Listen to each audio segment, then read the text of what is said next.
Sports bioscope के साथ मैं हूं राकेश रंजन। श्रीलंका के खिलाफ भारत की टेस्ट टीम की घोषणा कर दी गई है और इसमें कुछ चौंकाने वाले परिवर्तन किए गए हैं। कुछ नाम हमें देखने को नहीं मिल रहे हैं और उनमें से जो कुछ प्रमुख नाम हैं उनमें है भारत के वाइस कैप्टन रहे अजिंक्य रहाणे, चेतेश्वर पुजारा भी इस टीम में नहीं है। इसके अलावा ईशांत शर्मा का भी टीम में नाम नहीं है और रिद्धिमान साहा का भी नाम नहीं है। इन चारों के नाम नहीं देखने के साथ ही ये चर्चा भी आम हो गई है, लोगों के बीच ये चर्चा का विषय बना हुआ है कि क्या इन चारों खिलाड़ियों के लिए टेस्ट करियर समाप्त हो गया है। इसी विषय पर बातचीत करने के लिए हमारे साथ प्रोजेश हैं। प्रोजेश, क्या लगता है, टीम की घोषणा हो गई है, ये चारों खिलाड़ी रहाणे, पुजारा, ईशांत और रिद्धिमान साहा टीम में नहीं है, क्या लगता है ये उनके लिए रोड ब्लॉक है? क्या अब उन्हें आगे मौका नहीं मिलेगा? देखिए, बिल्कुल ये चारों खिलाड़ी जो थे इंडियन टेस्ट टीम के काफ़ी वाइटल प्लेयर थे। जाहिर सी बात है कि पुजारा राहुल द्रविड़ के बाद द वॉल के नाम से भी जाने जाने लगे थे और उनका परफॉर्मेंस भी काफ़ी अच्छा था, लेकिन 2 सालों से उनके परफॉर्मेंस में निरंतरता की काफ़ी कमी दिखाई दी। काफ़ी दिनों से उन्होंने शतक नहीं लगाया और यही हाल रहाणे के साथ भी था। रहाणे किसी मैच में अच्छे खेलते थे तो किसी मैच में काफ़ी खराब।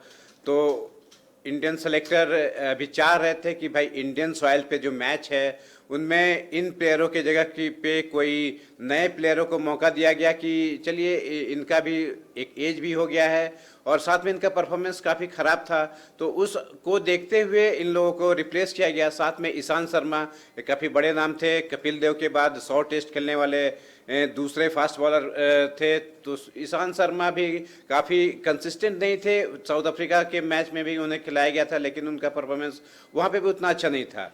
एकमात्र जो चौंकाने वाले ये हैं तो वो है रिद्धिमान साहा, जिनकी विकेट कीपिंग अभी भी इंडिया में उनसे अच्छा विकेट कीपर तो कोई नहीं है। लेकिन अफसोस की बात है कि जो हमारे यंग टैलेंट है ऋषभ पंत, बैटिंग उनकी काफ़ी अच्छी रही है और फिलहाल जो देखा जाए तो उनके जो कीपिंग में भी काफ़ी सुधार हुआ है। जी हाँ, बिल्कुल, हम रिद्धिमान साहा और ईशांत शर्मा पर बातें करेंगे, लेकिन उससे पहले हम बातें करना चाहेंगे अजिंक्य रहाणे और चेतेश्वर पुजारा के बारे में। ज़्यादातर लोगों का ये मानना है कि शायद ये एक तरह से उनका आखिरी जो सीरीज थी वो साउथ अफ्रीका में हो चुकी और अब शायद उन्हें मौका न मिले। लेकिन प्रोजेश, मैं आपको बताऊं कि चेतन शर्मा जो कि भारतीय सिलेक्शन कमेटी के आपको चेयरमैन हैं, तो उन्होंने ये बात कही है कि ऐसा नहीं है कि उनकी वापसी असंभव है और उन्होंने एक अच्छी बात कही कि दोनों को साउथ अफ्रीका दौरे के बाद ही बता दिया गया था कि वो टेस्ट टीम में जो भारत में खेला जाना है श्रृंखला श्रीलंका के खिलाफ उसमें नहीं होंगे और इसके बजाय वो रणजी ट्रॉफी खेलें। तो ऐसा नहीं है कि बीसीसीआई ये मान के चल रही है कि उनका रोड ब्लॉक हो चुका है और अब उनकी वापसी संभव नहीं है। लेकिन प्रोजेश, एक चीज ये भी देखना होगा कि इस साल भारत को बहुत कम टेस्ट मैच खेलने हैं और आप जानते हैं कि रहाणे और पुजारा जो है वो टेस्ट मैच स्पेशलिस्ट ही रह गए थे। वनडे और T20 में उनके लिए जगह पहले से ही नहीं थी। तो ऐसे में क्या था कि अब आप देखिए कि इसके बाद जो ये 2 टेस्ट मैच खेले जाने हैं श्रीलंका के खिलाफ मोहाली और बेंगलोर में, इसके बाद एक टेस्ट मैच आपको इंग्लैंड में होगा जो कि अधूरी सीरीज थी जब टीम इंडिया इंग्लैंड के दौरे पे थी और जो वो अधूरी सीरीज रह गई थी तो उसका एक टेस्ट मैच बचा हुआ है। तो एक टेस्ट मैच वो होगा और उसके बाद फिर पूरी टीम जो है लग जाएगी T20 वर्ल्ड कप की तैयारी में और ये T20 वर्ल्ड कप आपको होना है अक्टूबर-नवंबर में। तो एक तरह से आप देखते हैं कि 2022 के लिए तो अब टेस्ट बचे ही नहीं और हम ये भी जानते हैं कि रहाणे और पुजारा अब मिड-30s में हैं।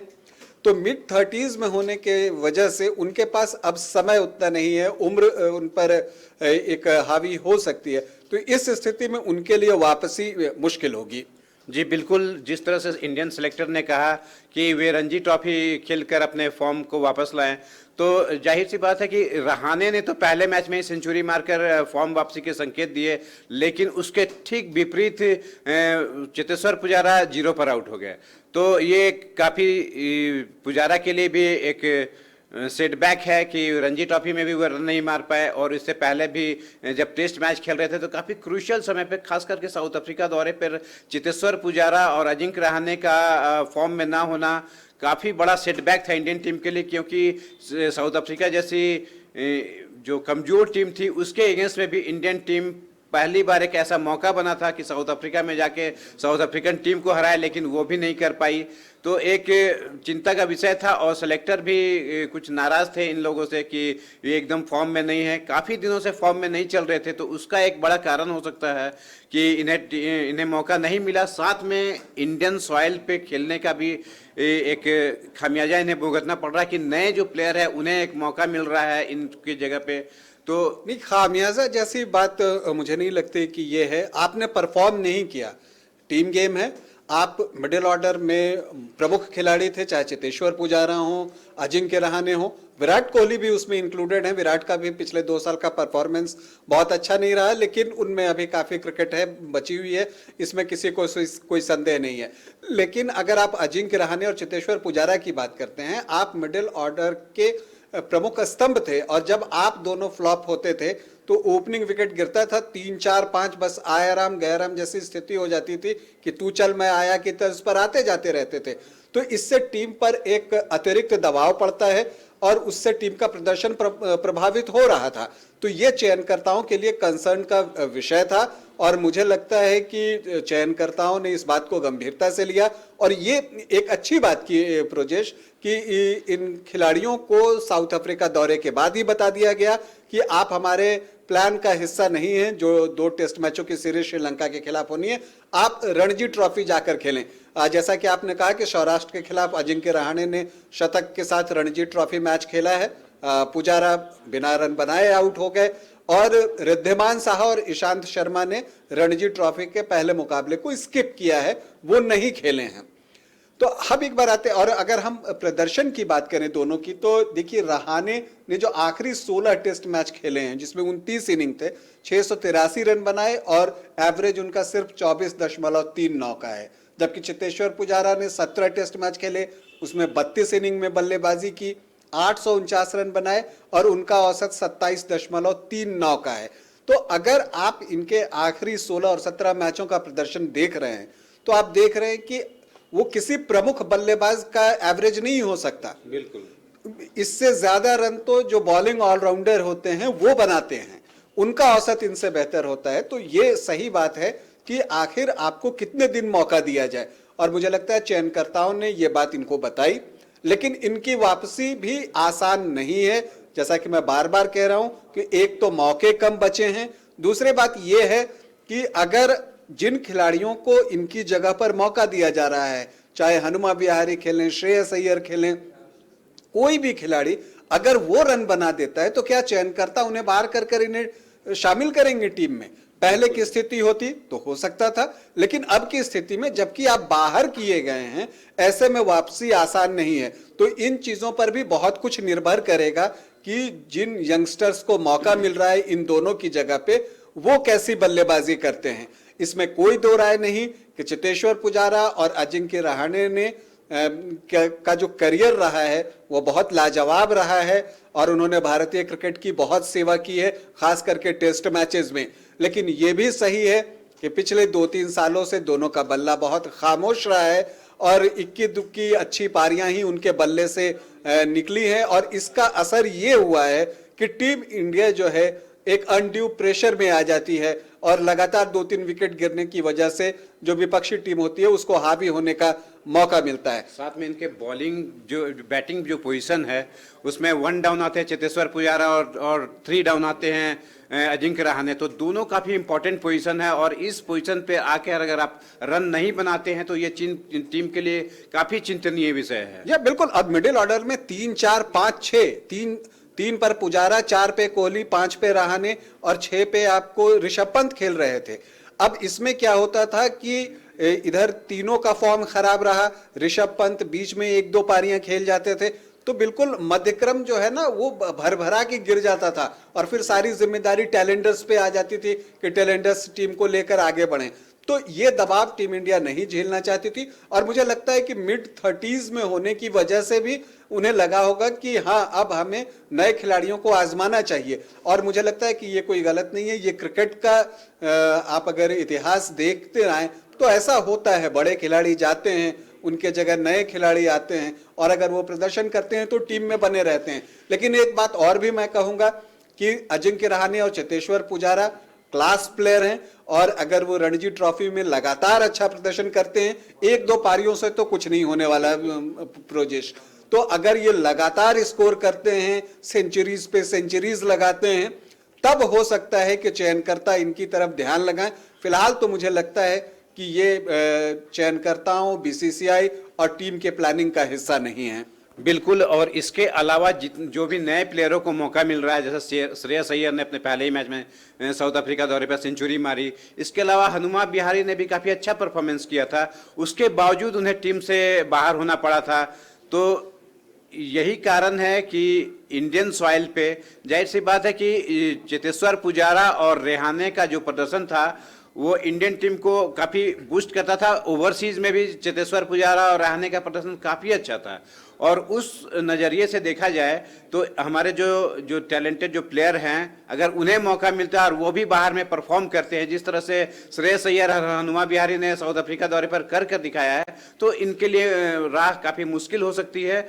लेकिन जिस तरह से आपने कहा कि रणजी ट्रॉफी में इन्हें लगातार अच्छा परफॉर्मेंस करना पड़ेगा, तब जाकर सिलेक्टर्स इनकी ओर देखेंगे और इन्हें पुनः मौका मिलेगा इंडियन टीम में वापसी का। लेकिन उसके साथ भी कंडीशन अप्लाई वाली बात है कि कंडीशन ये अप्लाइड है कि जिन खिलाड़ियों को मौका मिला है वो अच्छा ना खेलें। अगर श्रेयस अय्यर, हनुमा विहारी लगातार अच्छा प्रदर्शन करते हैं तो शायद अजिंक्य रहाणे और चेतेश्वर पुजारा के लिए फिर से वापसी मुश्किल होगी। और दूसरी तरफ ये चेतेश्वर पुजारा और अजिंक्य रहाणे के लिए तो एक चुनौती है ही कि वो रणजी ट्रॉफी में अच्छा प्रदर्शन करें और लगातार करें और बड़े स्कोर बनाएं और सिर्फ एक दो मैच में ना बनाएं, लगातार बनाते रहें। लेकिन दूसरी तरफ एक चैलेंज श्रेयस अय्यर और हनुमा विहारी के सामने भी है कि उन्हें खुद को साबित करना होगा। चूंकि आप जिन दो खिलाड़ियों की जगह लेने जा रहे हैं, दोनों ही खिलाड़ी बहुत बड़े खिलाड़ी रहे हैं, क्लास खिलाड़ी रहे हैं, तो अगर आप उनकी जगह पे आ रहे हैं तो आपको अपने आप को प्रूफ करना होगा। और ऐसे में ये जो आने वाली सीरीज है श्रीलंका के साथ, उसमें जब उन्हें मौका मिलता है तो वो कैसी बल्लेबाजी करते हैं, इस पर सभी की नजर टिकी रहेगी। श्रेयस अय्यर को भी समझना होगा कि शॉर्ट गेंदों से कैसे निपटना है। उनकी ये कमजोरी कई मौकों पर सामने आई है और ये इंटरनेशनल क्रिकेट है, यहाँ पर कुछ भी छुपा नहीं रहता। वो चीजें जो है आजकल वीडियो एनालिसिस और अन्य माध्यमों से सारी चीजें जो है विपक्षी टीम को पता होती हैं, तो आप अपने आप को छुपा नहीं सकते या किसी खिलाड़ी को छुपाया नहीं जा सकता। वो सामने आके उन्हें खुद उस चुनौती का सामना करना ही होगा। तो हम चाहे श्रेयस अय्यर की बात कर लें, उन्हें शॉर्ट गेंदों की जो उनकी कमजोरी है वहां पर वो फंसते हैं कई बार, उससे निजात अपने आप को दिलाना होगा। और एक कंप्लीट बैटिंग जो होता है टेस्ट क्रिकेट में, जो आप कहते हैं कि उसमें आप कोई कॉम्प्रोमाइज नहीं कर सकते। कोई पक्ष अगर आपका कमजोर है तो गेंदबाज लगातार वहां गेंद आपको डालते रहेगा, कोई लिमिटेशन नहीं होता कि आपको ऑफ साइड में ही खिलाना है, लेग साइड में ही खिलाना है, फील्डिंग जैसे मन करता है वैसे लगता है टेस्ट क्रिकेट में। तो इस स्थिति में आपके लिए चुनौती बड़ी है और खास करके तब और भी बड़ी है जब आप अजिंक्य रहाणे और चेतेश्वर पुजारा जैसे बड़े खिलाड़ियों का स्थान ले रहे हैं। बिल्कुल, क्योंकि चेतेश्वर पुजारा और अजिंक्य रहाणे के कारण ही इंडियन टीम ओवरसीज पर इतना अच्छा परफॉर्मेंस कर पाई है। क्योंकि इंडियन टीम शुरू से ही घरेलू माहौल पे तो हमेशा अच्छा परफॉर्म की है, लेकिन अभी कुछ वर्षों में इंडियन टीम बाहर में भी जाकर मैच जीतने लगी है, सीरीज जीत रही है। ऑस्ट्रेलिया दौरा पे भी हमने देखा कि किस तरह से ऑस्ट्रेलिया से मजबूत टीम को हराकर इंडियन टीम सीरीज जीती, और इसमें अजिंक्य रहाणे का बहुत बड़ा रोल था, साथ में चेतेश्वर पुजारा का भी, कि उन्होंने बैटिंग में एक बड़ी पार्टनरशिप दी। जब भी मैच फंसती थी, टीम मुसीबत में रहती थी, उस समय चेतेश्वर पुजारा और अजिंक्य रहाणे स्कोर करके टीम को आगे ले जाते थे। तो इन मौके पर देखना पड़ेगा कि जो भी दोनों नए प्लेयरों को जो मौका मिल रहा है वो भी उसी तरह का परफॉर्मेंस कर पाते हैं कि नहीं, खासकर ओवरसीज में। इंडियन और दिलचस्प बात यह है प्रोजेश कि दोनों का जो आखिरी शतक आया है वो ऑस्ट्रेलिया में ही आया है। इस लास्ट सीरीज में अजिंक्य रहाणे के बल्ले से आया और उससे जो पहले सीरीज हुई थी उसमें चेतेश्वर पुजारा के बल्ले से आया था। उसके बाद से दोनों बहुत खामोश रहे बल्ले से और इस वजह से उसका असर पड़ा है। As a captain Ajinkya Rahane ने ऑस्ट्रेलिया में बहुत बढ़िया इम्पैक्ट छोड़ा था और उसमें भी बातें आई थी, कुछ विवादास्पद बातें भी आई जब उन्होंने कहा कि उन्हें जितना क्रेडिट मिलना चाहिए था वो नहीं मिला, क्रेडिट कोई और ले गया। अब उनका इशारा किस ओर था वो तो समझने वाले समझते हैं, लेकिन ये क्रिकेट है और ये बड़ा ही क्रूर खेल है। कल तक अजिंक्य रहाणे और चेतेश्वर पुजारा के लोग गुण गाते थे और इधर कुछ लगातार 1-2 साल से उनके प्रदर्शन में जब गिरावट आई तो आलोचनाएं भी हुई, लेकिन ये पार्ट ऑफ गेम है। जब आप अच्छा खेलते हैं तो लोग आपको सर पे बिठाते हैं और जब आप खराब खेलते हैं तो लोग चाहते हैं कि हाँ आपकी जगह पर कोई युवा खिलाड़ी आए, वो आपकी जगह ले। आप भी आए थे तो किसी की जगह लेकर ही आए थे, कुछ बड़े खिलाड़ियों की जगह पर ही आपको भी टीम में शामिल किया गया था। तो ये क्रिकेट है और इसमें इस तरह से टीम का सिलेक्शन होता है, इसलिए इसे स्पोर्टिंगली लेना चाहिए और मुझे लगता है कि दोनों ने इसे बहुत स्पोर्टिंगली लिया भी है। अजिंक्य रहाणे और चेतेश्वर पुजारा दोनों बहुत ही जेंटलमैन हैं और आपने देखा कि दोनों रणजी ट्रॉफी खेल भी रहे हैं।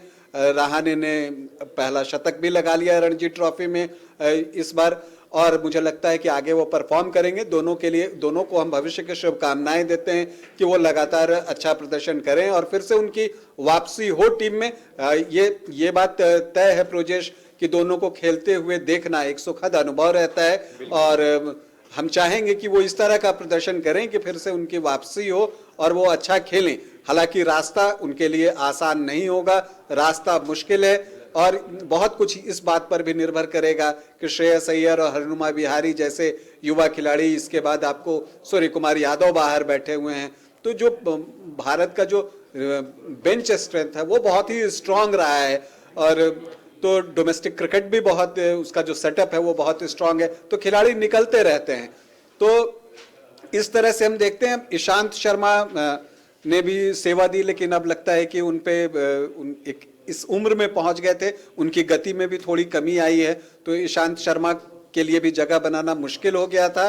और इसके अलावा रिद्धिमान साहा की हम बात करें, नो डाउट रिद्धिमान साहा बेहतरीन विकेट कीपर हैं, लेकिन आप कह सकते हैं कि कुछ वक्त ऐसा आता है, ऋषभ पंत बेहतरीन फॉर्म में आए, जबकि उन्होंने ऋषभ पंत की बहुत मदद भी की है कीपिंग में, तो और उसका फायदा भी मिला है ऋषभ पंत को। और इसके अलावा जो अब नए विकेट कीपर आए हैं भरत, उस पर सारा ध्यान चला गया है और द्रविड़ ने उन्हें बता भी दिया था कि आप अपने रिटायरमेंट की प्लानिंग करें। ये बात खुद रिद्धिमान साहा ने कही। इन चीजों को लेकर अभी थोड़ा बहुत विवाद भी मचा हुआ है। तो इन चारों खिलाड़ियों के लिए हम यही कामना करते हैं कि ये अच्छा प्रदर्शन करें, चूंकि चयनकर्ताओं ने कहा है कि इनके लिए रास्ते बंद नहीं हुए हैं, इनकी वापसी हो सकती है। तो इन चारों को हम शुभकामनाएं देते हैं कि वो डोमेस्टिक क्रिकेट में ऐसा प्रदर्शन करें कि चयनकर्ता मजबूर होकर उन्हें टीम में पुनः शामिल करें। हालांकि ये मुश्किल है, लेकिन असंभव कुछ भी नहीं। प्रोजेश, बातचीत करने के लिए आपका बहुत बहुत धन्यवाद।